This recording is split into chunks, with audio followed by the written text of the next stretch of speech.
TV channel. We're all staying safe and well. I'm going to Netflix today to look at a Swedish film. Yes, and it's one of those films that's dubbed into English, so it's alright for lazy people like me who like to perhaps do other things while a film's on and have a listen rather than watch.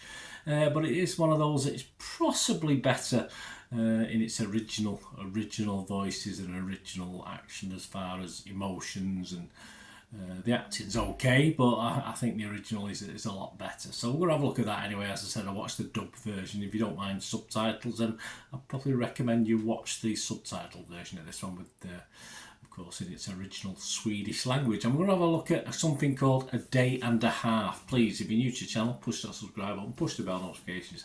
Everything film, TV, reviews like this, information, vlogs, previews, lots of different things. Jump on board, spread the word. Let's have all your comments if you can, guys. And if you've got a chance just to give us a little thumbs up and a like, that'd be much appreciated. Yes, so it started on Netflix, or I watched it on the 4th of September 2023. So to say it'll be on there for a certain length of time, 94 minutes. And it's basically about a father who's lost custody of his daughter, and in a desperate bid to reunite with her, he arms himself, as you would do, as any normal father would do, armed himself and bursts into the medical centre where his estranged wife works and kidnaps her. Yeah, you get to know a little bit more about the characters as it progresses, but it's it doesn't mess about. It gets on with it. It starts very, very quickly, gets to the nub of the problem quite quickly. All these little scores and reviews so far as at the 4th of September 2023 at 4 p.m. Rotten Tomatoes audience, there's no breakdown at all. There's a 62% positivity. That's very good. Internet Movie Database, though, just under that 6 out of 10 I like to see. It's 5.9 out of 10 based on just over 800 scores and reviews. So not too bad. I'd expect that to drop just slightly, but I think it's going to hover around that sort of score. And that's it. So what did I think about it? Well, as I said, the dubbing possibly dilutes the impact of this effort for me.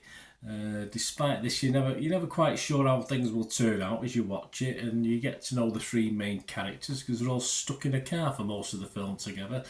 So you get to know a little bit about them through verbal, which I don't mind. As I said, it allows me to do other things. So people you don't like, you can sort of like, and vice versa. But it's all based around three key characters: a police officer who's obviously driving the car, and the actual husband and wife. And then they pick up a young child who obviously is a little bit upset. She's too young to have a speaking part in this. It's just mainly crying, unfortunately, which is always a little bit sad to hear, isn't it? It does. I mean, overall, it does have a watered-down feel of the best US films with a similar theme. I mean, nothing like these, but you think Dog Day Afternoon, you think Sugarland Express. I mean, there's even a tentative, it's pushing it a little bit, even a sort of Thelma and Louise feel, I thought, to it as well as it progressed, but that is pushing it. But yeah, it's a hostage situation, obviously, where basically the guy who's got the hostage doesn't really, he's playing it by ear. He's not really planned it, he's just playing it by ear, which is always interesting, isn't it? When it's all planned out and things go wrong, you know, it's interesting. But when some guy, you're just winging it, it's not very, you know, it can be quite interesting. Fares, or Fares, I don't know how you pronounce that, Fares. He writes, directs and stars in this, and he's got quite a good reputation in his homeland of Sweden. And it does appear, looking at some of the reviews, this is much appreciated by his particular fans. As a streaming film, it's okay. I found me, as I say, I did do other things while it was on. I started to write this little script for it while it was on. I did check my phone and doing bits of paperwork, etc. And it just felt too easy to do that. And it sort of didn't grab me the same as it did at the start. I mean, it's a pretty good opening 20 minute or so, which really interested me. And then it sort of petered out just a little bit for me. And the ending, well, the key thing to these sort of films is a good ending, isn't it? And it's really just a shrug, the ending. It's just a little bit disappointing.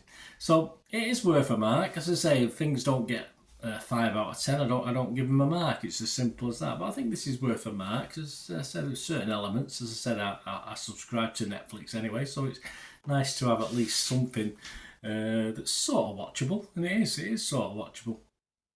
So I'm going to give it my minimum score that I would give anything Anything less than this, I just don't score it. So I'm just going to give it a 5 out of 10. So a little bit down on Internet Movie Database and Rotten Tomatoes. Metacritic, if they asked me for a review, I'd have to give it a mixed score. And Rotten Tomatoes, yeah, I mean, you've only got fresh and rotten. I wouldn't say it was rotten, so on Rotten Tomatoes, I would have to give it a fresh rating, but that's that. Let me know what you think, guys. Anyway, have a watch it. It's not long, it's nicely timed as well. 94 minutes, take out the credits, you're probably talking 83 minutes, 84 minutes with 10 minutes for credits, etc. So it's an easy watch and it doesn't take too long out of your day. So I say it's not too bad, as I said. If you like Ferez or Fairs, you probably will like it because his fans seem to like it. And he did everything but make the coffee, I think, for this one. Thanks for watching, guys. Please let me know your thoughts. It'd be great to hear from you. Till we meet again. That's one thing, don't I? Please stay safe, everyone.